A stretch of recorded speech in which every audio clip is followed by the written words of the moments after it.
अलैक या रसूल अल्लाह वसल्लम अलैक या हबीब अल्लाह।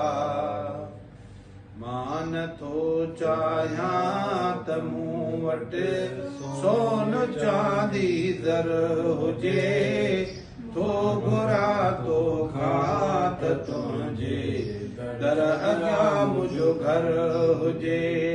मान थो चाहियां त मूं वटि सोन चांदी दर हुजे, थो घुरां तो खां त तुंहिंजे दर अॻियां मुंहिंजो घर हुजे। मूं मञी दरबानी दरबानीअ जो जीअं दस्तूर आ, तूं बि मिठड़ा चो खणी मूं खे बि ईअं मंज़ूर आ। मूं मञी दरबानी दरबानीअ जो जीअं दस्तूर आ, तूं बि मिठड़ा चो खणी मूं खे बि ईअं मंज़ूर आ।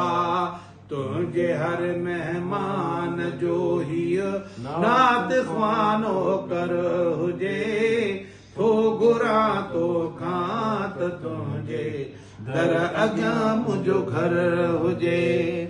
को बि चवंदो हल हबीबन ॾे त हिकदम हा कबी, जे मिले जागह मदीने में त वेहड़ छा कबी। को बि चवंदो हल हबीबन ॾे त हिकदम हा कबी, जे मिले जागह मदीने में त वेहड़ छा कबी। आओ बजड़न सूद मन मूं ॾे बि को आर्डर हुजे, थो घुरां तो खां त तुंहिंजे दर अॻियां मुंहिंजो घर हुजे। साईं सिंध में मूं तुंहिंजे सदके खाधो पीतो खोड़ा, सिर्फ़ हिकु मौलूद तुंहिंजो मुंहिंजे कान करोड़ आ। सिंध में मूं तुंहिंजे सदके खाधो पीतो खोड़ आ, सिर्फ़ हिकु मौलूद तुंहिंजो मुंहिंजे कान करोड़ आ। गंज ॿिया काॾे कबा जॾे तो जहिड़ो गोहर हुजे, थो घुरां तो खां त तुंहिंजे दर अॻियां मुंहिंजो घर हुजे।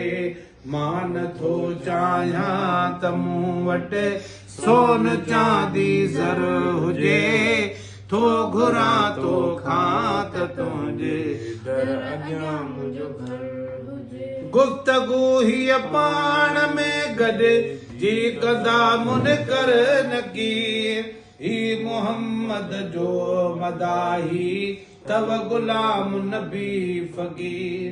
गुफ़्तगू हीअ पाण में गॾिजी कंदा मुनकर नकीर, ही मुहम्मद जो मदाही तव गुलाम नबी फ़कीर। ॾियोसि मुआफ़ी ख़ैर सां ख़ुशि वासिता मशर हुजे, थो घुरां तो खां त तुंहिंजे दर अॻियां मुंहिंजो घर हुजे। मान थो चाहियां त मूं वटि सोन चांदी दर हुजे, थो घुरां तो खां त तुंहिंजे दर अॻियां मुंहिंजो घर हुजे।